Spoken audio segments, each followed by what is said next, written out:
Assalamualaikum sahabat-sahabat yang dirahmati Allah. Hari ini saya akan membawakan sebuah kisah penuh misteri dan pelajaran hidup tentang sebuah desa yang diguncang teror makhluk gaib, hantu pembawa keranda yang muncul setiap kali kematian menghampiri.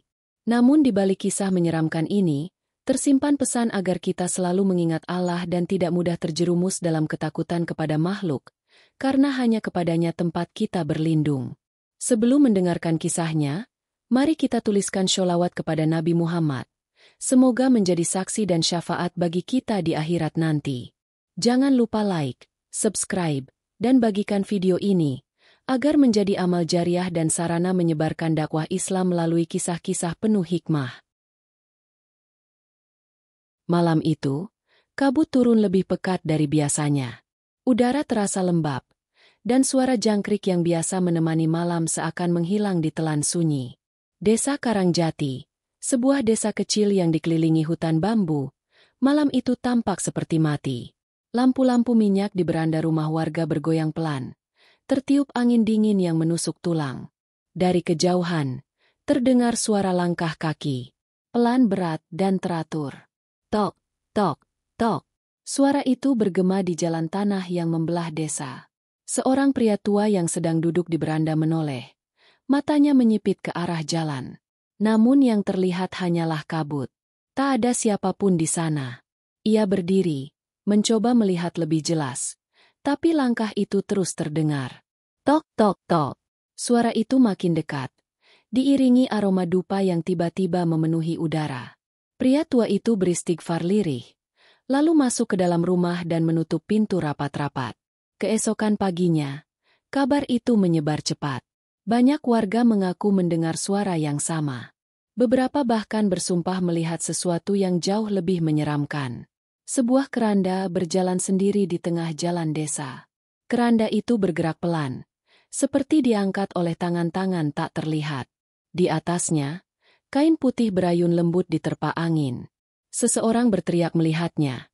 Namun saat warga lain keluar, keranda itu telah menghilang. Sejak malam itu, Desa Karangjati tak lagi tenang. Anak-anak dilarang keluar setelah maghrib. Orang-orang menutup jendela sebelum malam turun, dan setiap keluarga menyalakan dupa serta membaca ayat suci agar rumah mereka tak diganggu. Namun ketakutan itu semakin menjadi. Malam berikutnya, seorang warga bernama Mbah Rondo ditemukan tak bernyawa di dalam rumahnya.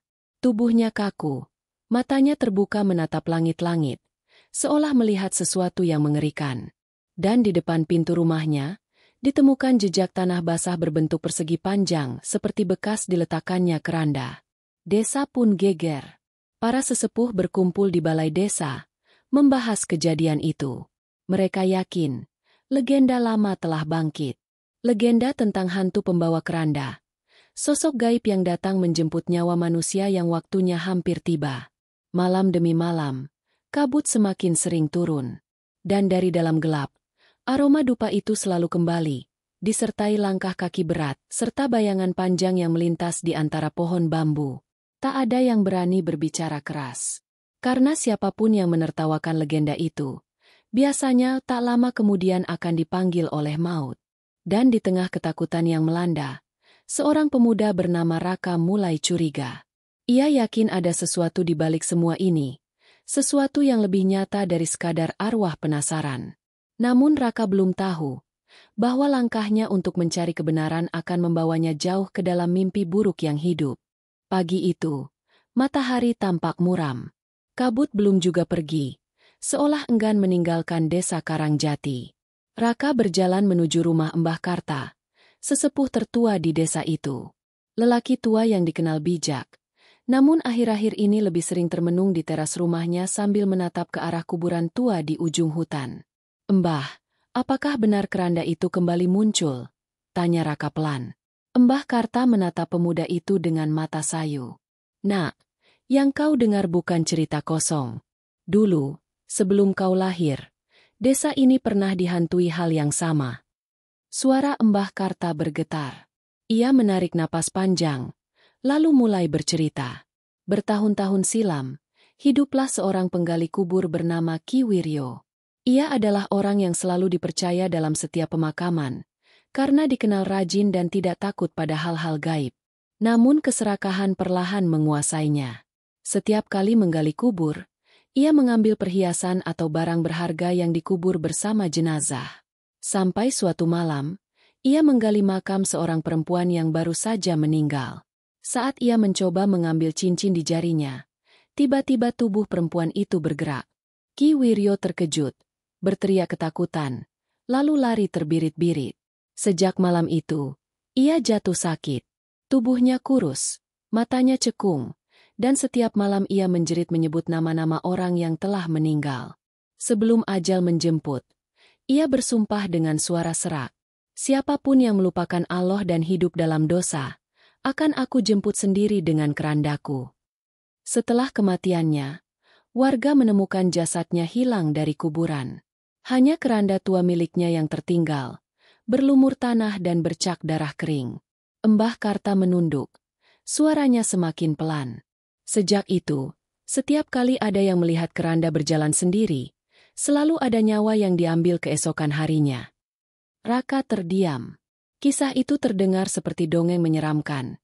Tapi raut wajah Mbah Karta tidak menunjukkan tanda bercanda. Mbah, mungkin saja ada orang yang memanfaatkan legenda ini untuk menakut-nakuti warga. Bisa jadi bukan hantu. Mbah Karta menggeleng perlahan. Kalau itu benar, bagaimana kau menjelaskan jejak tanah di depan rumah Mbah Rondo? Atau dupa yang terbakar di jalan tanpa ada yang menyalakan? Semua itu bukan perbuatan manusia biasa. Nak. Raka tidak menjawab. Ia hanya memandang ke arah kuburan tua yang diselimuti kabut. Di sana, burung gagak hitam bertengger di batu nisan. Suaranya serak memecah keheningan. Saat Raka beranjak pergi, Mbah Karta memanggilnya.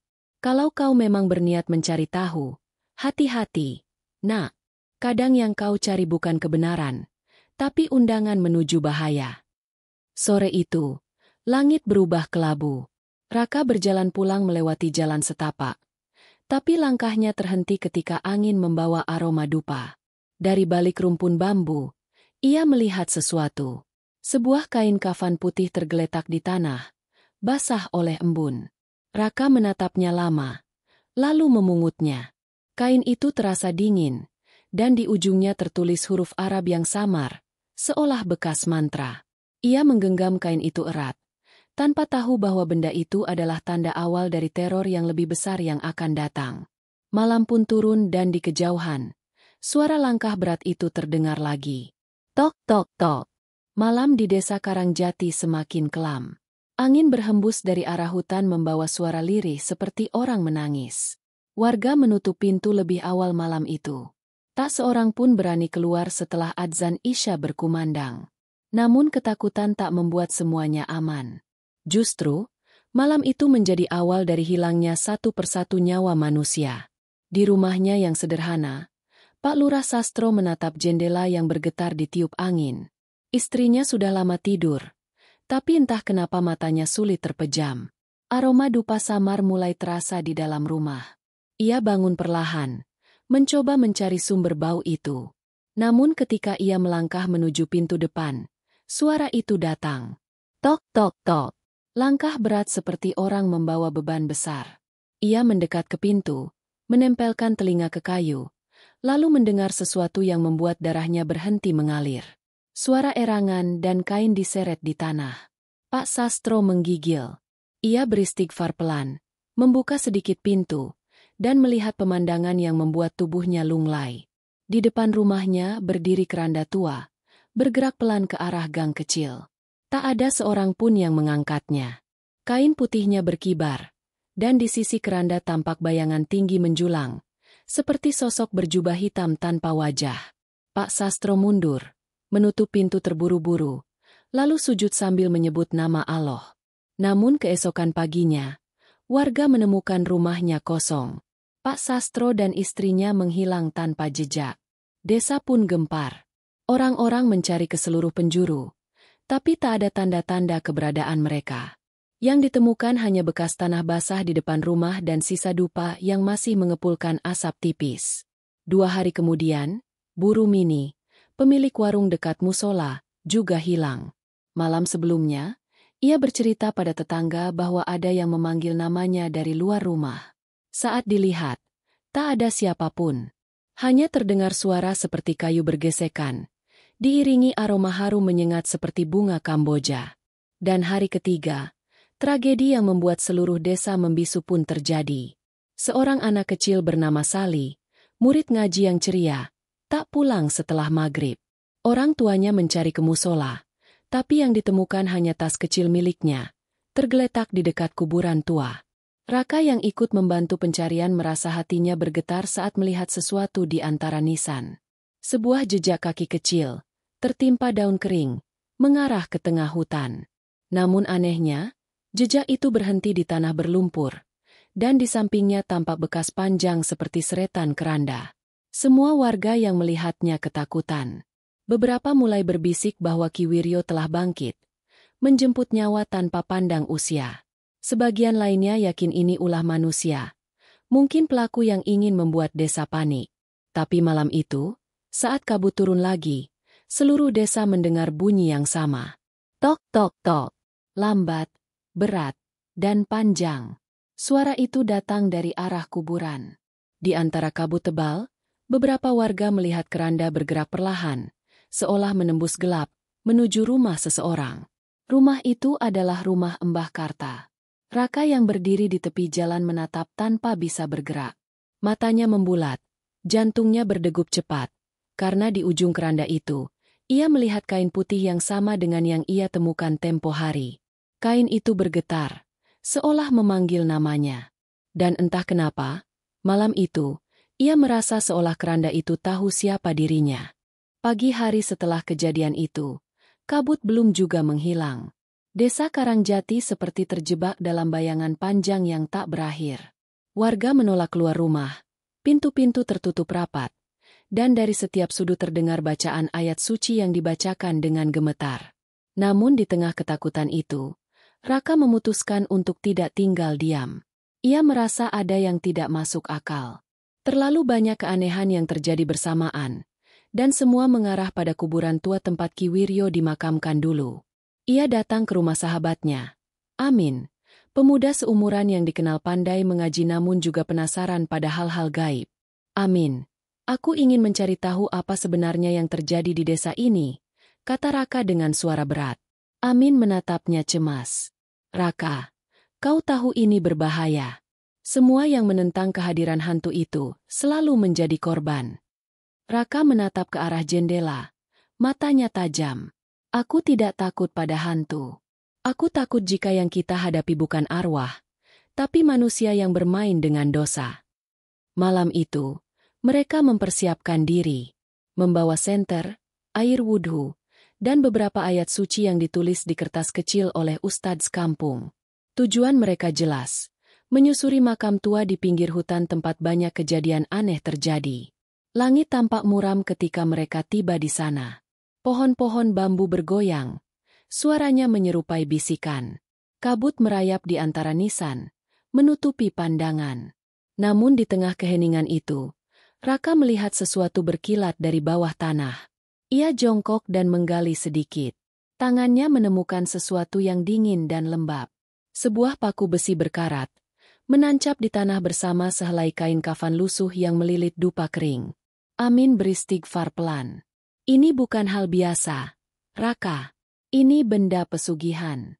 Barang seperti ini digunakan dalam ritual pemanggilan arwah. Raka mengerutkan dahi. Jadi benar, ada yang memanggil arwah Ki Wiryo. Amin mengangguk. Matanya takut. Ya. Dan yang memanggilnya pasti tahu betul cara membuka gerbang antara dunia hidup dan mati. Tiba-tiba terdengar suara ranting patah. Raka menyorotkan senter ke arah semak-semak. Tapi tak ada siapapun. Hanya kabut yang menebal. Dan di dalamnya samar-samar muncul bayangan hitam yang berdiri diam. Mereka menahan napas. Bayangan itu tak bergerak. Namun dari arah yang sama muncul aroma dupa menyengat yang menusuk hidung. Amin menggenggam tangan Raka. Kita harus pergi sekarang. Namun sebelum mereka sempat berbalik, dari dalam kabut terdengar suara seretan panjang, seperti kayu tua yang digesek di tanah. Lalu muncullah sesuatu yang membuat keduanya mundur dengan tubuh gemetar. Keranda tua itu muncul dari dalam kabut. Ia bergerak pelan, menembus kabut menuju arah mereka, tanpa ada yang mengangkat. Kain putihnya kotor, meneteskan lumpur, dan di setiap langkahnya terdengar suara lirih seperti rintihan manusia. Raka membaca istighfar. Suaranya bergetar namun matanya tetap menatap lurus. Aku tidak akan lari. Amin. Aku harus tahu siapa yang berada di balik semua ini. Ia melemparkan senter ke arah keranda, berharap menemukan seseorang di dalamnya. Namun cahaya itu hanya menyorot kehampaan. Keranda itu kosong, tapi terus berjalan. Sampai akhirnya berhenti tepat di depan mereka, seolah sedang menatap. Amin menunduk, membaca ayat kursi, tapi suara langkah berat itu mendadak berhenti. Lalu, dari dalam keranda, tangan hitam penuh tanah menjulur keluar perlahan. Raka terbelalak, tangannya gemetar, tapi langkahnya tak mundur. Ia tahu, inilah awal dari kebenaran yang ia cari. Dan malam itu, ia bersumpah pada dirinya sendiri. Apapun yang terjadi, ia akan mengungkap siapa yang telah membangkitkan teror ini, meski nyawanya menjadi taruhannya. Malam itu, Raka dan Amin berlari sekuat tenaga meninggalkan area makam. Nafas mereka terengah, tapi suara langkah berat di belakang masih terdengar mengikuti. Tok, tok, tok. Seolah keranda itu terus mengejar mereka, menembus kabut, membawa aroma kematian yang pekat. Mereka baru berhenti saat sampai di tepi sungai kecil di pinggir desa. Raka menatap ke belakang, namun tak ada apapun. Hanya kabut yang menggantung dan bau dupa yang samar tertinggal. Amin duduk lemas. Suaranya pelan. Raka, ini sudah cukup. Kita harus lapor Ustadz saja. Ini bukan urusan manusia biasa. Namun Raka menggeleng. Matanya menatap gelap sungai itu. Belum, Min. Aku merasa semua ini belum selesai. Ada seseorang yang sengaja memanggil arwah itu. Dan aku tahu siapa yang harus kita datangi. Keesokan malamnya, Raka berjalan sendirian menuju rumah tua di ujung hutan. Rumah itu sudah lama tak berpenghuni.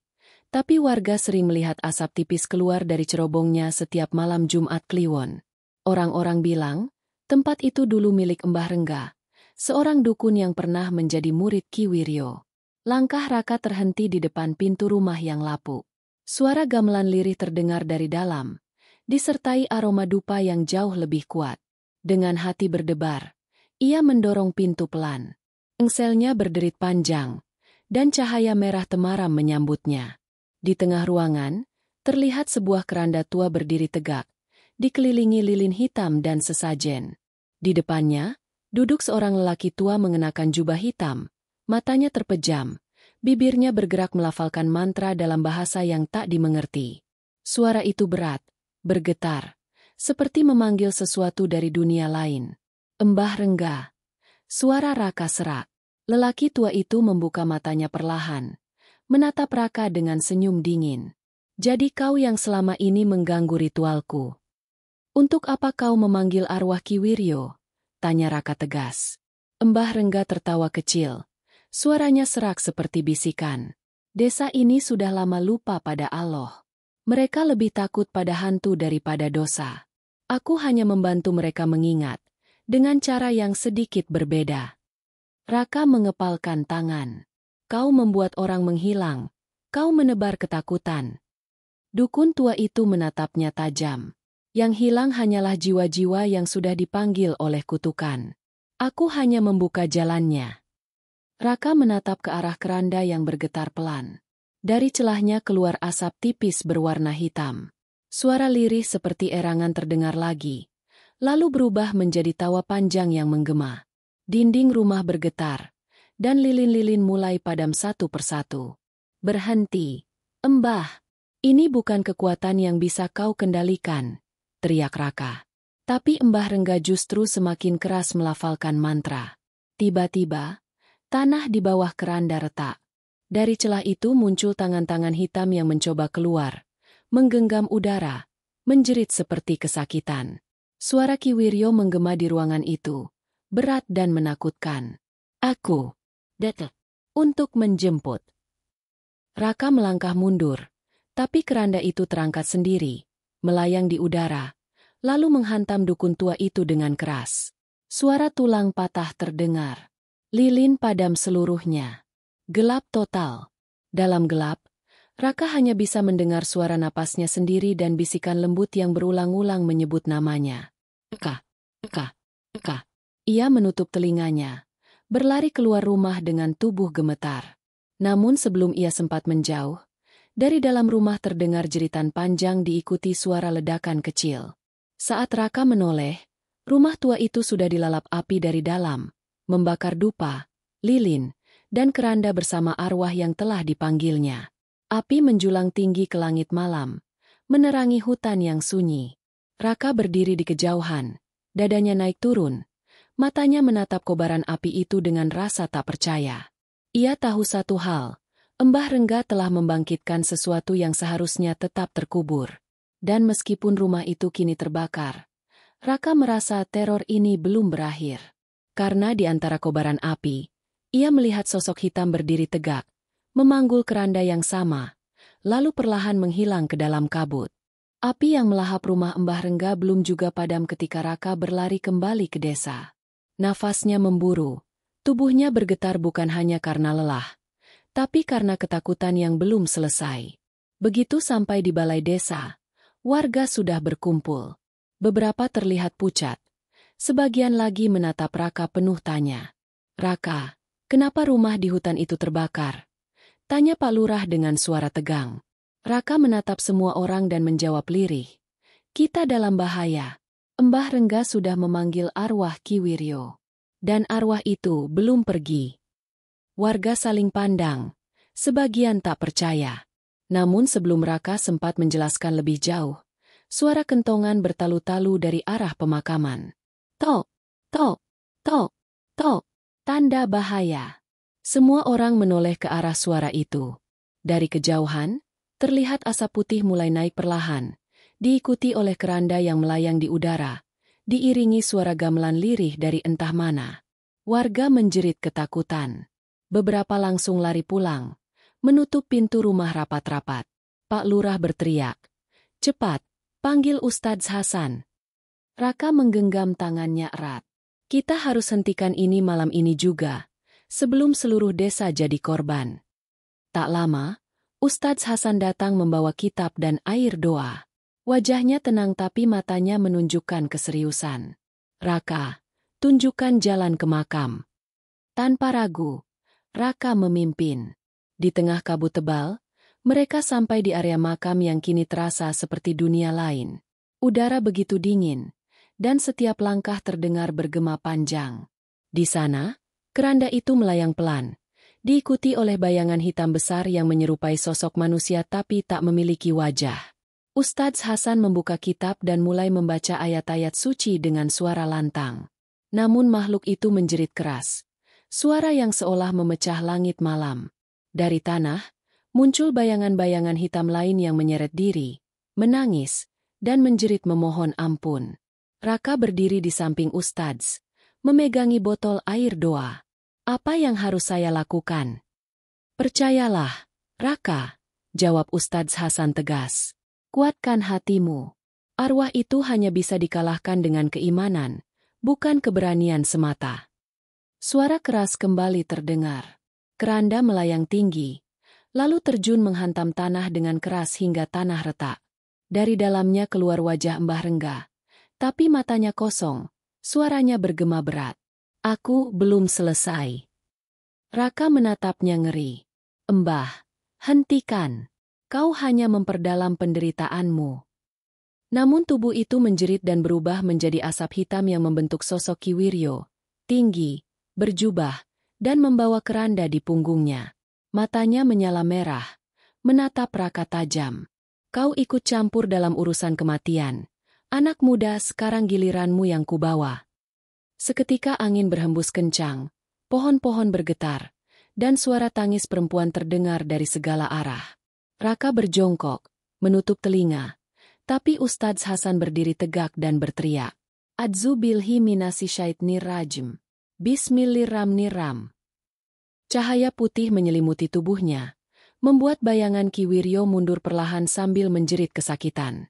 Namun sebelum benar-benar lenyap, ia melesat ke arah Raka, berusaha merenggut tubuhnya. Raka berteriak, menggenggam tasbih kecil yang diberikan ibunya. Ia mengucapkan kalimat tauhid dengan suara gemetar.